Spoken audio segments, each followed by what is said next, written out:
stabilize the economy a bit. Then the foreign reserve, is around about $38 billion. It actually grew. So that's something of note to actually, point out, as, pass as success, in the last 2 years, despite the bold reforms that they have undertaken.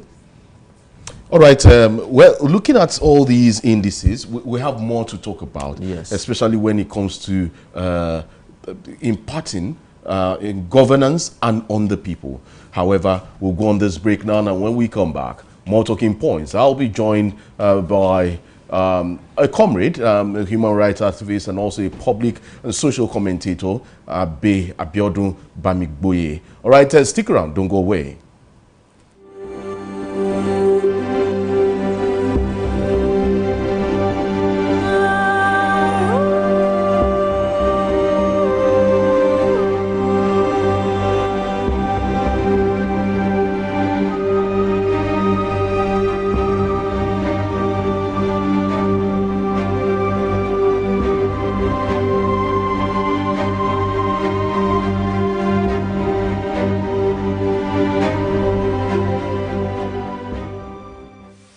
No doubt in my mind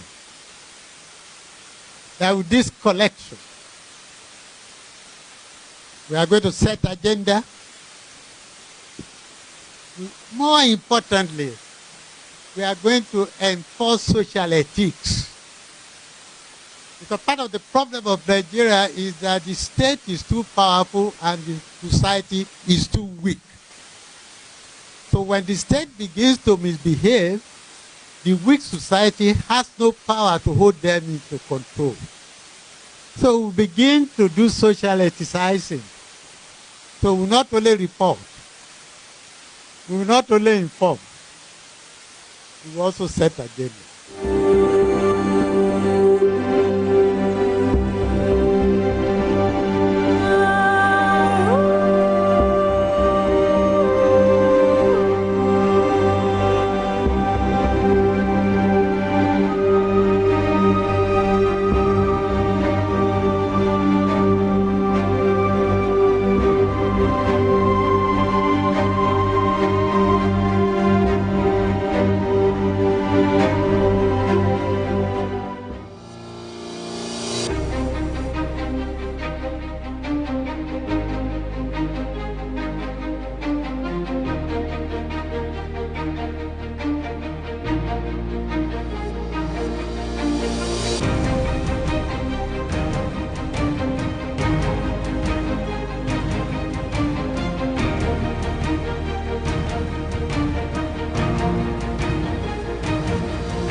Welcome back from that break. Still the agenda on Dominion Brokers Group.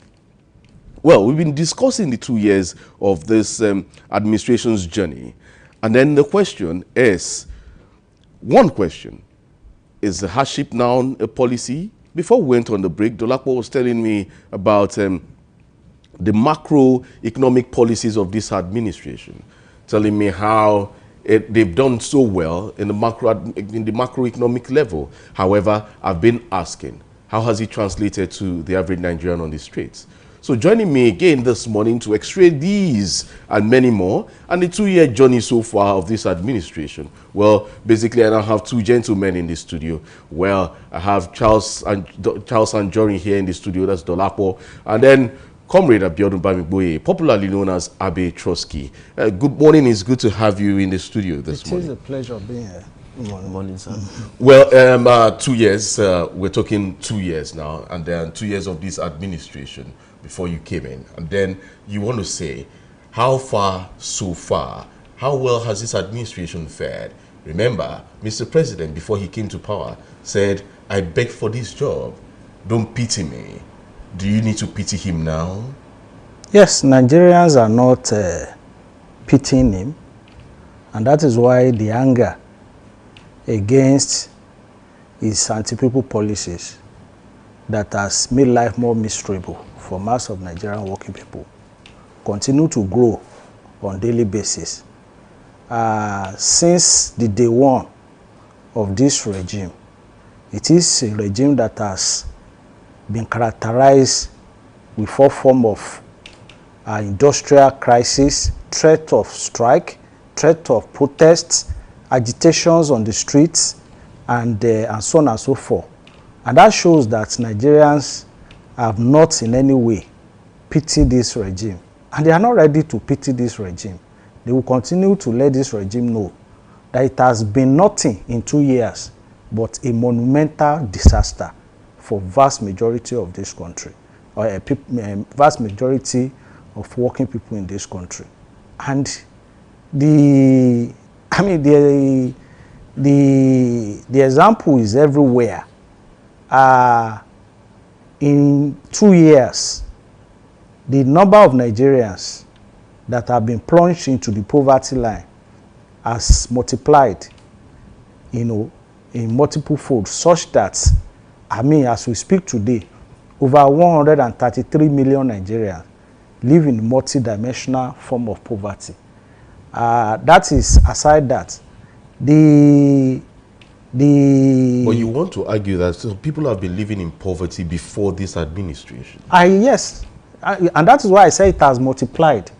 He is not the author of poverty lifestyle in Nigeria. Before he gave the poor people hope by saying it's a government of renewed hope. Yes, but unfortunately, his promise of renewed hope has become nothing but state of hopelessness, for mass of Nigerian working people. And this is unconnected with just 3 policies, jointly implemented or pronounced by this government at the inception of the regime itself. Take, for instance, the question of the so-called removal of subsidy. It's something that has made life more miserable for mass of Nigerian public, because immediately after that pronouncement, the price of petrol that we used to buy at 197 jumped, to 500. Yes. But as we speak now, though there has some marginal reduction, from what it used to be a few months ago, 1,100 naira to around 900, 890, depending on area where you buy the fuel across the country. And this has made the life, the cost of living so, unreachable for mass of Nigerian working people. Take, for instance, as a result of that increase in the price of petrol, the cost of goods and services in the market gone up. Take, for instance, the price of the transport fare, increased by over 400, percent. Airfare increased by over 200%. The same goes to the water fare and the rest. And that is one aspect of it. The other, of course, people sometimes say that, are we saying that the subsidy regime characterized with corruption should continue? And our answer has always been repeatedly been no. We have never supported corruption. We have never endorsed any subsidy payment that accommodates corrupt and sharp practices. But what we feel that this government should have done, having recognized individuals that are involved in these corrupt practices, would have been to use the instrumental of law to pursue them in 2012, when Jonathan administration increased the price of petrol and the Nigerian people moved against him, that movement of Nigerians compelled him to set up an inquiry panel to investigate the corruption in the around subsidy payment. And that committee work, even though the committee was frustrated eventually, but the truth of the matter is that before the committee was frustrated, there were some revelation. And one of the revelation was that, one, they established that there's corruption around subsidy payment. Because at that time, they gave a figure that our consumption, our daily consumption in Nigeria for petrol was around 150-something million liters. And we found out that it's not so. It's about maybe 53 million liters. And they have been collecting subsidy on about 150-something million. So all of that were established. And some individuals were identified to be part of it. One of them is the Otedola was identified. But you know the irony of the whole thing? The irony of the whole thing is that the Otedola that has been identified by the panel to have been involved in subsidy fraud was now used by government to set up the chairman of that panel with marked dollar, to an extent that as we, the chairman of the panel was later arrested, sent to jail. I'm not sure if he has completed his jail term now. One Farouk Lawal, yeah, one sharp guy in the National Assembly, yeah, at that time. And the person who was, who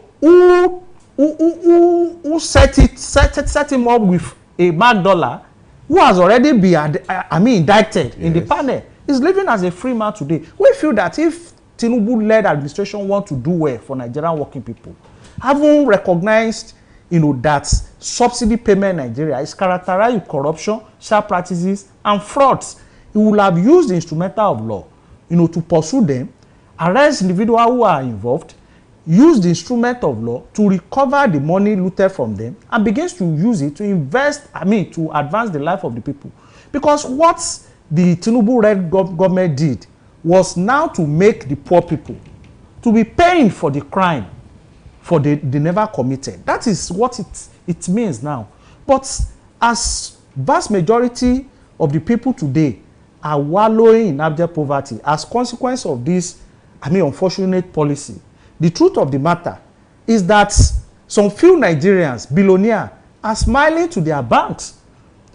Shortly before the removal of subsidy, the richest man in Africa, who happens to be from the northern part of this country, Dangote, has already been overtaken by a South African billionaire, as the richest man in Africa.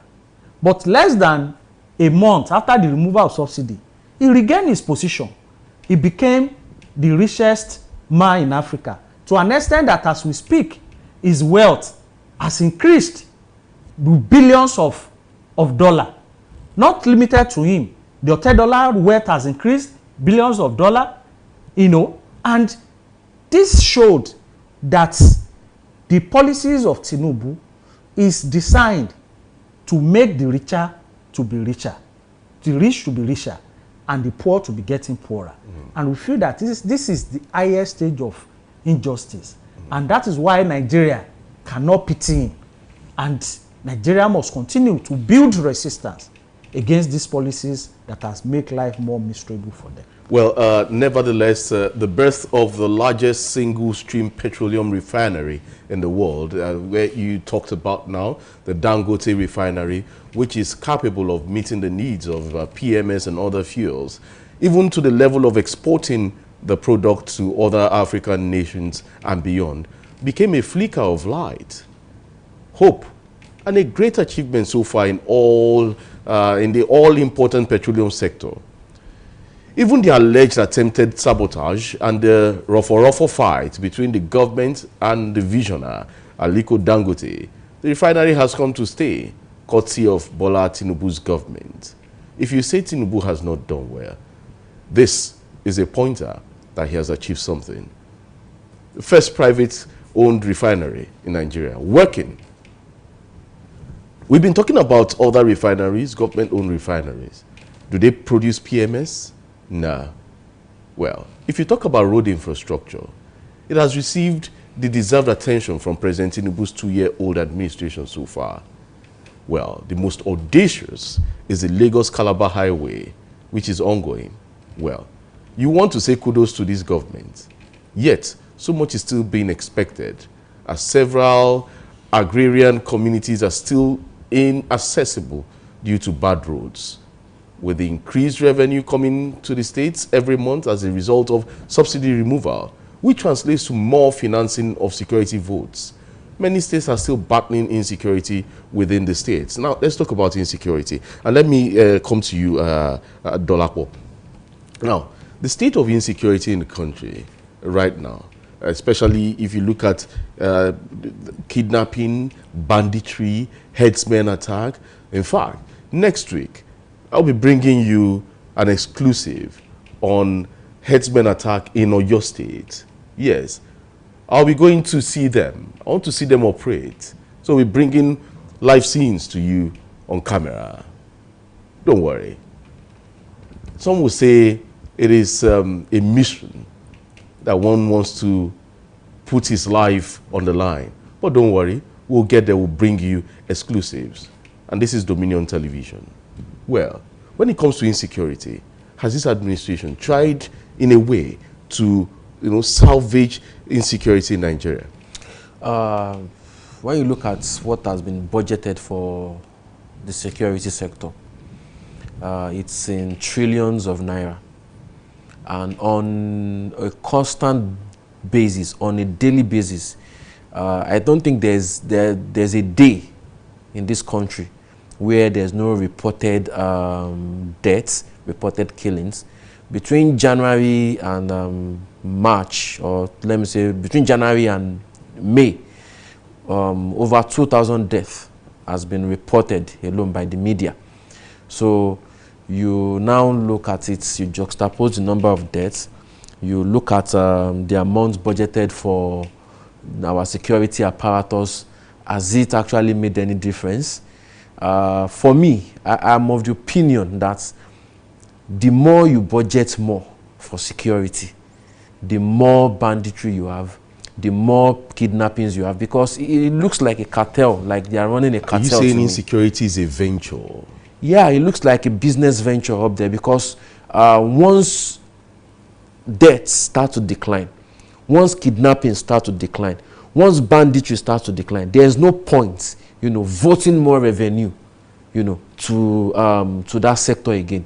All you need to do is, just upgrade the necessary equipment and all that. But the more money, more money, more problem. Yes, more money. It's looking like more money, more banditry, more money, more kidnappings. You look at grants from overseas also coming into Nigeria just to fight terrorism. As African men, our mentality, they've seen it as a cash cow. So they wouldn't want that venture to end.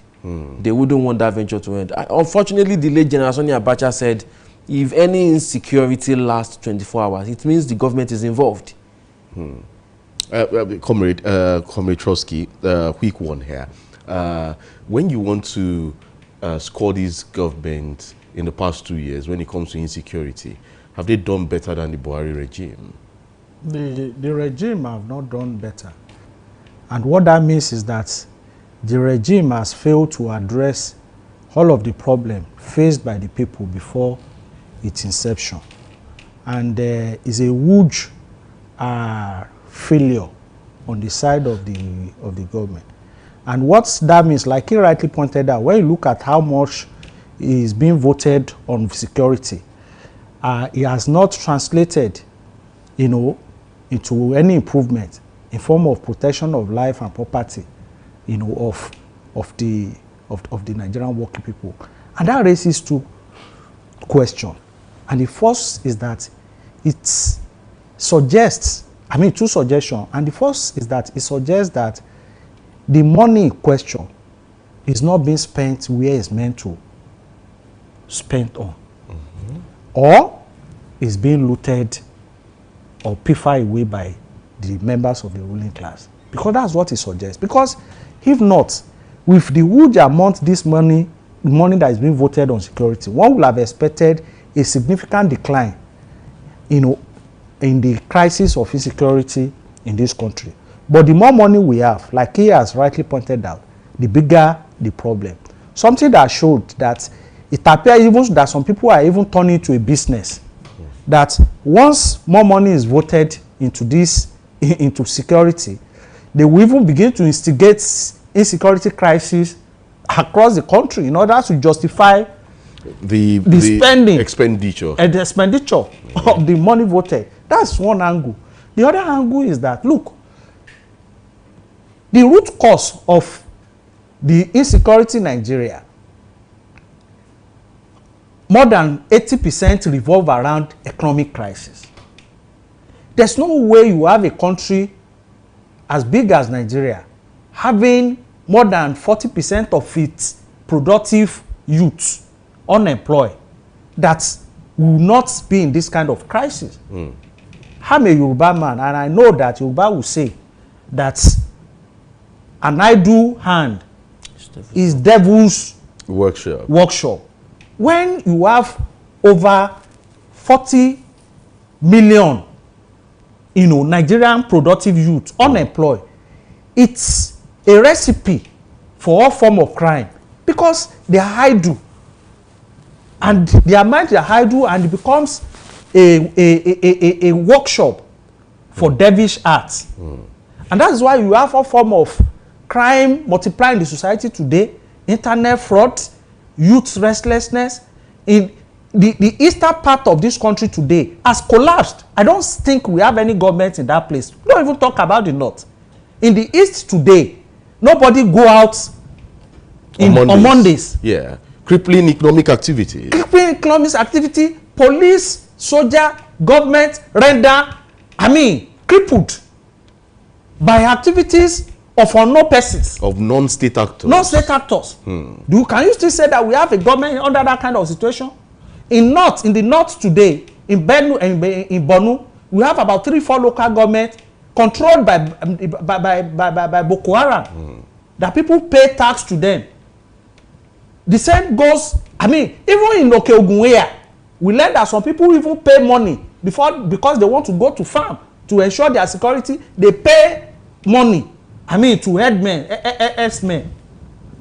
This has been the reality of our life. And like I said, the economic root of this crisis of insecurity, without it being tackled, without it being addressed, we can never get out of it. No matter how much, ammunition, that is being bought for the security officer. But beyond that, the welfare of those whom we also send to go and fight is very important. It's also very, very important. Yes. How well do we take care of our security personnel, starting from civil defense to police to soldier?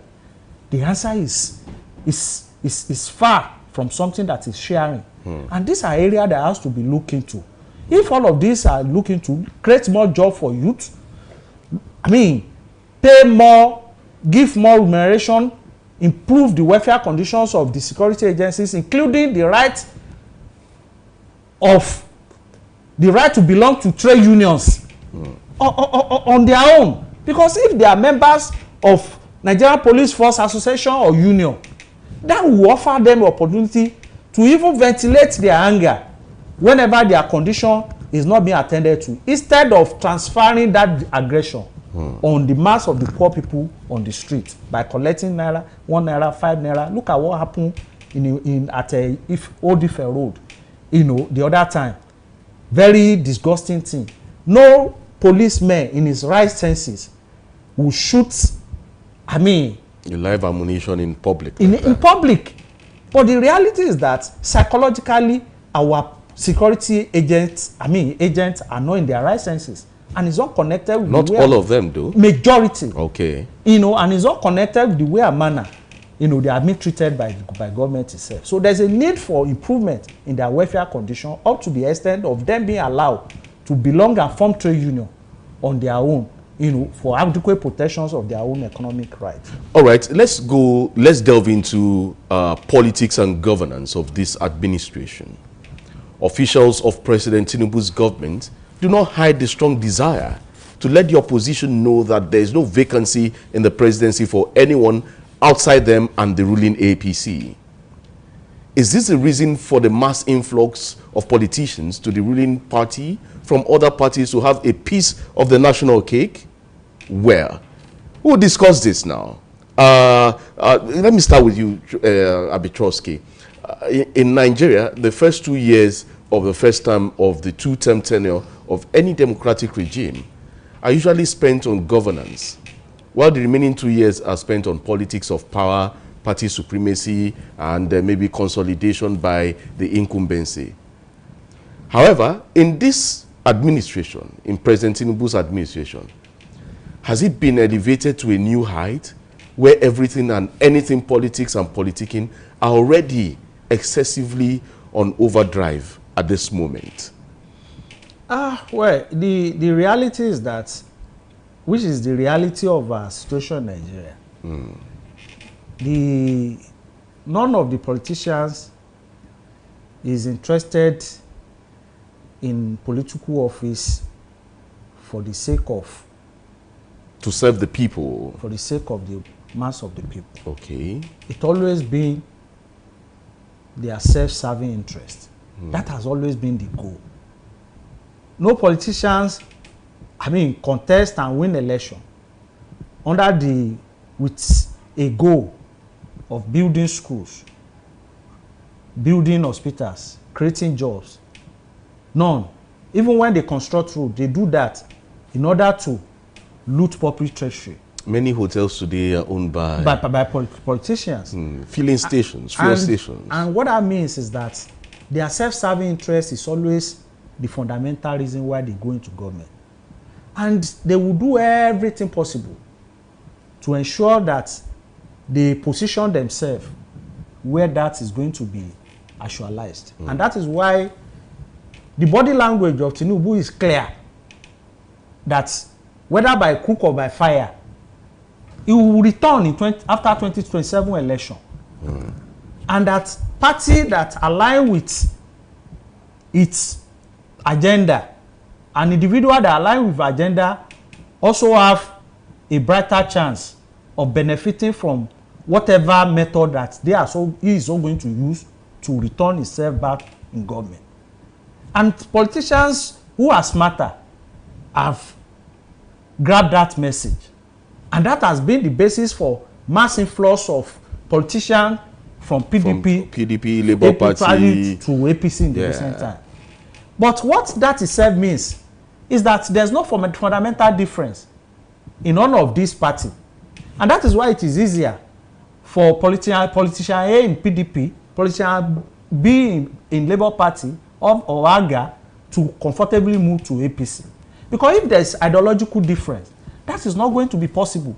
And that is why those who say Nigeria is moving towards a one-party state, we are already in one-party state, because what defines the party is the ideology of the party. As far as I'm concerned, Nigeria today, none of the political party can be categorized as opposition party. Why? Because their political philosophy and program is not different from that of APC, whether at national or at the state level. The only opposition we have in Nigeria today are the working people, the poor people. And they have demonstrated this at different occasions. How many political parties have you seen to come out in protest against the increase in price of petrol? How many political parties have you seen in protest against mass unemployment, poverty in Nigeria? None. Because they do not oppose it. Because all of them are part and parcel of the process that have led to that. But you have seen Nigerians at different occasions end back governance movement in Lagos, end hardship here in Oyo State, across the country, have been organizing resistance against this regime. And that means that the only opposition we have are the people. Are the people. So it will be the government versus the people, or the APC versus the people. But unfortunately, in 2027 election, the people have not been able to have the opportunity of organizing themselves as a party. So their voice is not going to be heard in 2027, whether we like it or not.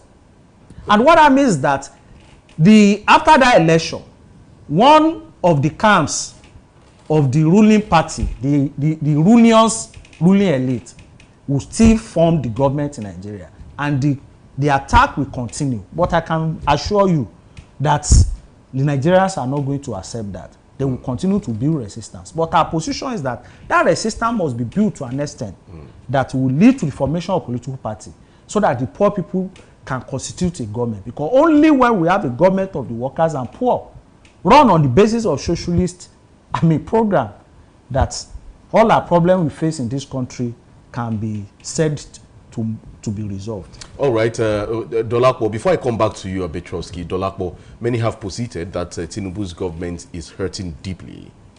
But is this the pain before progress?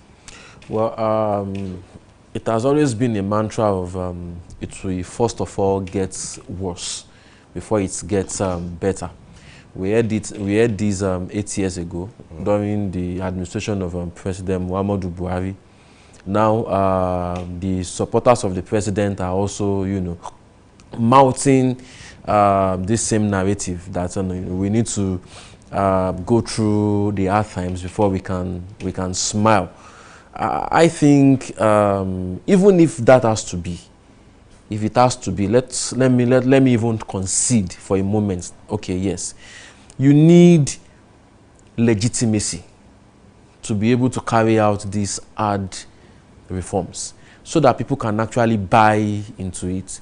When you look at the election that brought in this president, 36% of the votes, you find out that to be able to convince Nigerians, get the buy-ins of Nigerians, into most of these hard policies is not going to be an easy task.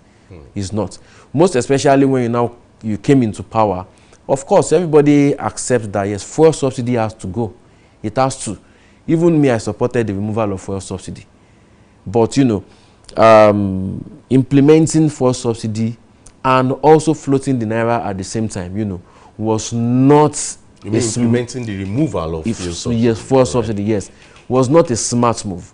It should have been done with a crawling peg. So that kind of brought a lot of hardship on Nigerians, coming from a government, that did not have a total buy-in. The confidence level is actually low. Do you feel there was a manifesto or a plan, an issue for this administration? Yeah, they released the manifesto. So when you look at their manifesto, they promised 10% GDP growth year on year. But so far, they've been able to do 3%, less than what, they met when they took power in 2015. As at 2014-2015, the GDP was growing year on year by 6%, 7%, in an arithmetical progression. But what happened after 2015? It nosedived. So at the point we were doing 1%, we were doing 2%. That was during the administration of Muhammadu Buhari. But now during Tinubu's regime, they've been able, manageably, able to, take it to 3%. So it has not improved significantly. So for me, it doesn't have to be bad, experience the bad before it comes good. So there's light at the end of the tunnel. Yeah, there is always light at the end of the tunnel, no matter. With this administration, 2 years more, is there light at the end of the tunnel? Well, if they continue in this trajectory, the light at the end of the tunnel still looks blurry. We might not be able to see the full light at the end of the tunnel. Petrovsky, you talked about the socialist movement, socialist theory. Well, many will say it's an outdated theory. Yes. But it will be a discussion for another day. Socialism in Africa, vis-a-vis Nigeria. But do you see light at the end of the tunnel in just 10 seconds? No. You don't see light at the end of the tunnel in of course, the next 2 years? We've gotten to the end of the tunnel, even from your introduction. because governance stops at 2 years. Politics starts. So if he wins again in 2027, will there be light? There's not going to be any light, because as long as he continue to go in the direction of these neoliberal policies, which is a capitalist, philosophy, there's no way the interests of the poor people can be addressed, because capitalism is an economic system, that is designed to protect the private interest, the interest of the few at the expense of the majority. Okay. And that's what makes it to be different from socialism. Socialism is to protect a public interest against the private interest. So when you have a government that is driven on a capitalist system set to protect the private interest, the interest of that private will continue to be protected. Like he has pointed out, economic has grown, but to whose benefit? To the benefit of Dangote, Otedola and others, whom their economic has grown tremendously. But what has become the fate of the poor people? Our life has gone from bad to worse, and it's going to be so as long as we continue to have a government driven by that kind of philosophy. All right, we just have to go now. We just have to go now. We'll continue this discussion again. Thank you, Petrovsky, for being here. And thank you, Dolapo, for being here. But before we go, democracy is not something you believe in or a place to hang your hat, but it's something you do. You participate. If you stop doing it, democracy crumbles. Let's keep this conversation going. Do follow us on all our social media platforms. On Facebook, YouTube, Instagram, and on TikTok is at Dominion Broadcast. You can also follow me on my TikTok page at Follow Chike.